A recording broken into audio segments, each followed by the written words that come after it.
Hello મિત્રો, આપણે આ વિડીયોમાં જોવાના છીએ સરદાર પટેલ યુનિવર્સિટીમાં જે હાલમાં ભરતી ચાલુ છે ક્લાર્કની એના વિશે. તો પૂરી માહિતી માટે અમારા વિડીયોના એન્ડ સુધી બની રહો, જેથી તમને તમામ માહિતી એક વિડીયો દ્વારા મળી રહે. ઠીક છે, તો પહેલાં તો આપણે ભરતી જોઈશું. તો કઈ ભરતી છે? સરદાર પટેલ યુનિવર્સિટી. ઠીક છે, આવી છે ક્યાં? તો કે આણંદ આવેલી છે. આની સિવાય અન્ય કોઈ પણ જિલ્લામાંની જો યુનિવર્સિટી લાગુ પડે એવી કોલેજો ને બધું હોય તો ત્યાં પણ તમને પોસ્ટિંગ મળી શકે છે. ઠીક છે, હવે જગ્યાની ને એની આપણે વાત કરીએ તો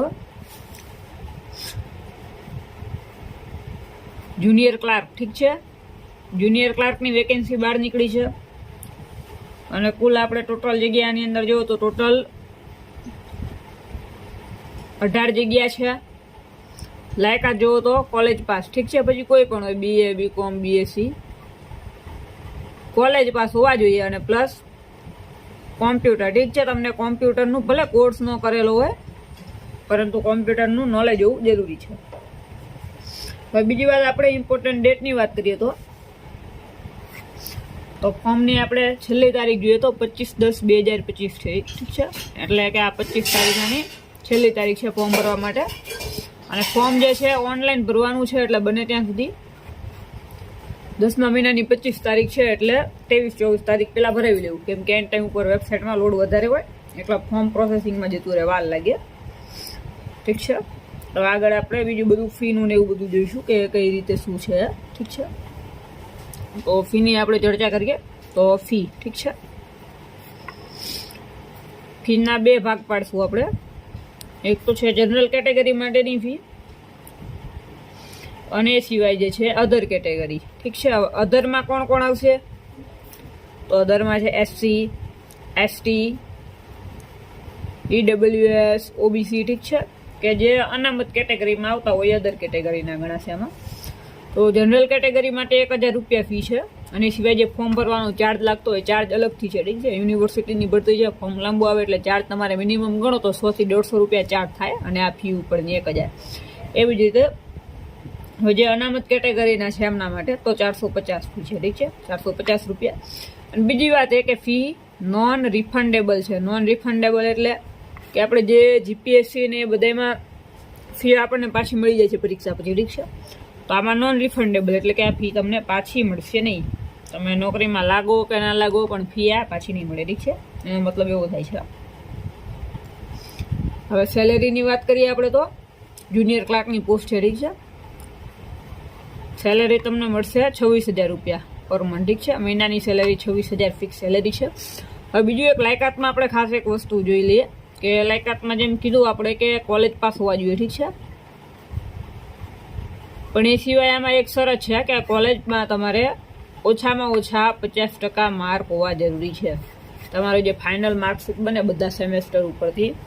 ઠીક છે, લાસ્ટ એટલે કે 6થા સેમની માર્કશીટ જેમાં તમારે બધા સેમેસ્ટરના માર્ક ગણી જતા હોય, પહેલા બીજા 5માં. ઠીક છે, બધાના એમ ઓલ ઓવર તમારે 50% ઉપર માર્ક થવા જોઈએ, તો પછી તમને આની અંદર ફોર્મ ભરી શકો છો. અને એજ લિમિટનું જોવો તો એજ લિમિટ એટલે ઉંમર મર્યાદા તો 35 વર્ષ સુધી છે. ઠીક છે, કે તમે 35 વર્ષ સુધી ફોર્મ ભરી શકો છો.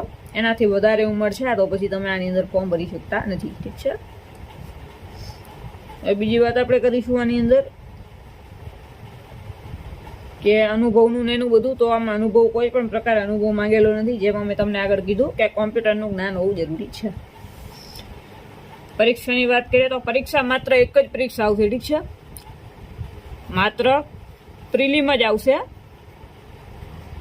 ને એક પરીક્ષા તમે પાસ કરી નાખો તો એના પછી ડાયરેક્ટ આવશે ડોક્યુમેન્ટ વેરિફિકેશન. ઠીક છે, તો પરીક્ષાનો તમે અભ્યાસક્રમ જોવો તો સિલેબસમાં તો એક છે GK, માર્ક જોવો તો 50 માર્ક. ઠીક છે, 50 માર્કનું GK આવશે. પછી બીજું એટલે તો ગુજરાતીમાં વ્યાકરણ આવી જાય. ઠીક છે, એ સિવાય બીજું કહેવતોનો અર્થ ને રૂઢિપ્રયોગોનું એનું બધું આવી જાય, એના 20 માર્ક છે આની અંદર. એવી જ રીતે જોઈએ તો ઇંગ્લિશનું છે, એમાંય ગ્રામર ને બધું આવી જાય ઇંગ્લિશમાં, એમાં પણ 20 માર્ક છે. ઠીક છે, હવે 4th ઉપર જોઈએ તો મેથ્સ એન્ડ રિઝનિંગ. ઠીક છે, એમાં 30 માર્ક છે. અને એ સિવાય લાસ્ટ જોવો તો ક્લાર્કની ભરતી છે તો કોમ્પ્યુટરનું પૂછાશે. ઠીક છે, કોમ્પ્યુટરના 30 માર્ક, એટલે ટોટલ પરીક્ષાના માર્ક જુઓ તો 150 માર્કનું પેપર છે. ઠીક છે, 150 MCQ છે. ટાઈમ તમને મળશે 90 મિનિટ, એટલે કે 1.5 કલાકનો ટાઈમ મળશે. અને આમાં જો તમે મેરિટમાં આવી જશો તો પછી છેલ્લે તમને ડોક્યુમેન્ટ વેરિફિકેશન માટે બોલાવવામાં આવશે, અને એમાં જે પાસ થઈ જશે એને લઈ લેવાનું છે. એટલે કે એક જ પરીક્ષા છે, 2 પરીક્ષાની અંદર છે નહીં. મેઇન જે હતું આપણે જોઈ લીધું. જો તમે ફોર્મ ભરવા ઈચ્છુક છો તો 23 થી 24 તારીખ પહેલાં તમારે આમાં ભરાવી લઉં ફોર્મ, અને ઘરે બેઠા ફોર્મ ભરાવવું હોય તો અમારો કોન્ટેક્ટ કરી શકો છો. ઠીક છે, તમે કોન્ટેક્ટ નંબર નોટ ડાઉન કરી શકો છો. ઠીક છે, 8160974392. ઠીક છે, અમારા ભરતીના ગ્રુપમાં જોડાવવું હોય તો તમે આ નંબર ઉપર જોઈન લખીને વોટ્સએપમાં મેસેજ કરી શકો છો. તમને ભરતીના ગ્રુપની લિંક મળી જશે, જેમાં તમને તમામ અપડેટ બધી મળતી રહેશે. અને ખાસ આપણી જે સારી ભરતી હશે એની અપડેટો આમાં મળશે. બીજી ભરતીની આપણે ઓછી ન્યૂઝ મૂકી છે. ઠીક છે, બાકી આવા જ વિડીયો માટે અમારી સાથે બને રહો. જય ભારત.